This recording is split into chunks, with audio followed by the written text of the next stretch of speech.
नमस्कार दोस्तों, स्वागत है आपका आज की वॉक पे चर्चा में।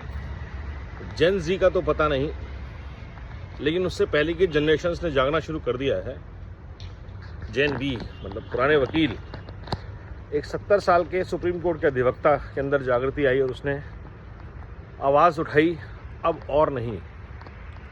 और उसके बाद से, उस एपिसोड के बाद से वकील साहब लगातार ये बता रहे हैं कि इकोसिस्टम कैसे काम करता है, जुडिशियल कॉलेजियन सिस्टम क्या है, कैसे कुछ वकीलों के लिए सुप्रीम कोर्ट रात को खुल जाता है।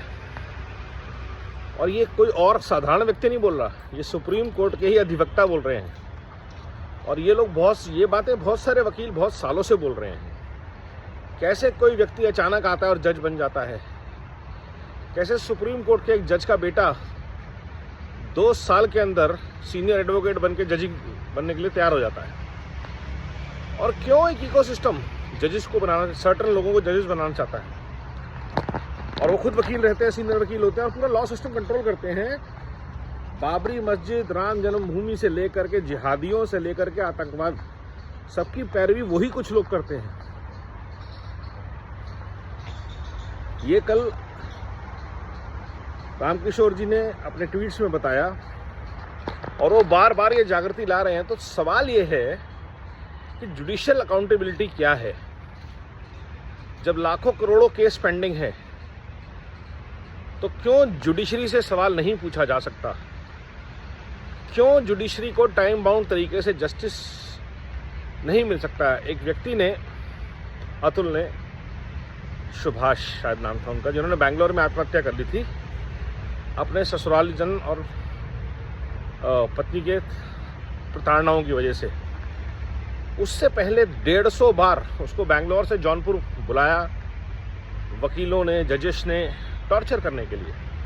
और हमने सबने सुना है कि थाने और कोर्ट के चक्कर काट काट के मर जाओगे, इतना घसीटेंगे तुम्हें। और ये होता है।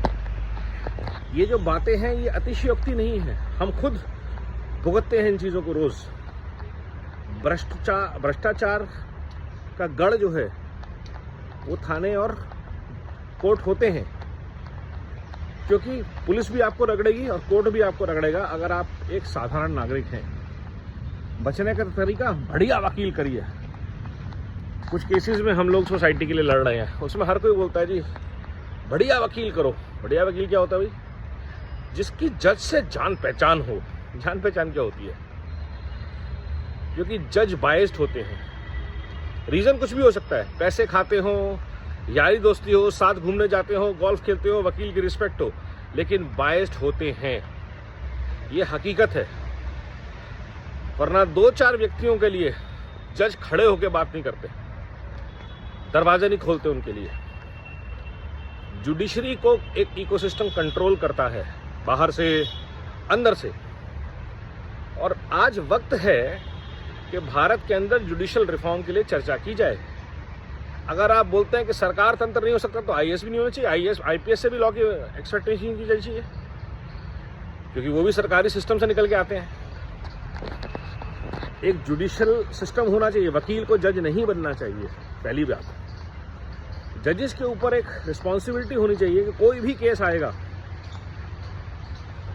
हर किसी को सुप्रीम कोर्ट जाने की इजाज़त नहीं है। और डायरेक्ट सुप्रीम कोर्ट में एंट्री कैसे हो जाती है? दलालों की, गद्दारों की, बड़े वकील वालों की। इनकी जवाबदेही तो तय होनी चाहिए ना। नहीं तो अभी ये एक जनरेशन ने जागना शुरू किया, ये जनरेशन जब लीड करेगी तो जो हर देश में होता है, कोई बताता नहीं है कि सत्ता नहीं पलटती।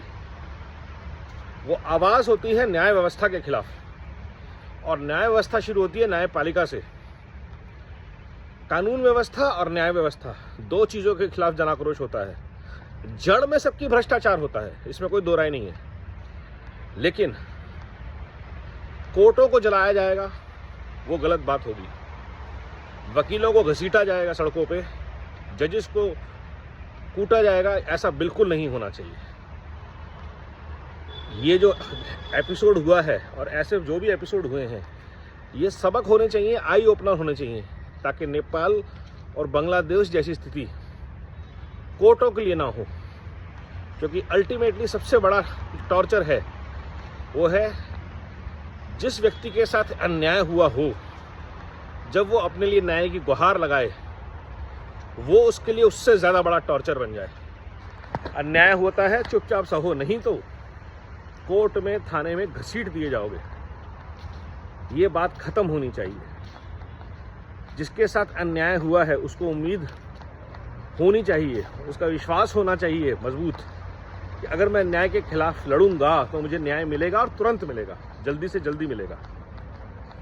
और जो अताताई हैं, जो भ्रष्ट हैं, जो अन्याय करते हैं, उनके हृदय में खौफ होना चाहिए कि भारत की जुडिशरी, भारत की न्याय व्यवस्था, भारत की न्यायपालिका, भारत की कानून व्यवस्था इतनी मजबूत है कि हमारा जीना दूभर हो जाएगा। तो ये जितने अराजक तत्व हैं जो एक दूसरे को धर्म जाति की गालियां देते हैं, कुछ भी बोल के निकल जाते हैं, क्योंकि उनको पता है कि वो उनके पीछे बड़े बड़े अधिवक्ता खड़े होंगे जो उनकी रातों रात बेल कराएंगे। और साधारण लोगों के खिलाफ पंजाब में 50 FIR हो रही हैं जिनका कोई लेना देना नहीं है एपिसोड से। तो ये जो धज्जियां उड़ती हैं कानून की, उससे लोगों की आवाज़ को दबाया जाता है, दबाने की कोशिश की जाती है। ये नहीं होना चाहिए। न्याय व्यवस्था मजबूत होनी चाहिए। कोर्ट में कोई भी केस 4 या 5 सुनवाई से आगे नहीं जाना चाहिए। ऐसी व्यवस्था की जानी चाहिए। नमो भारत, वंदे मातरम, जय हिंद।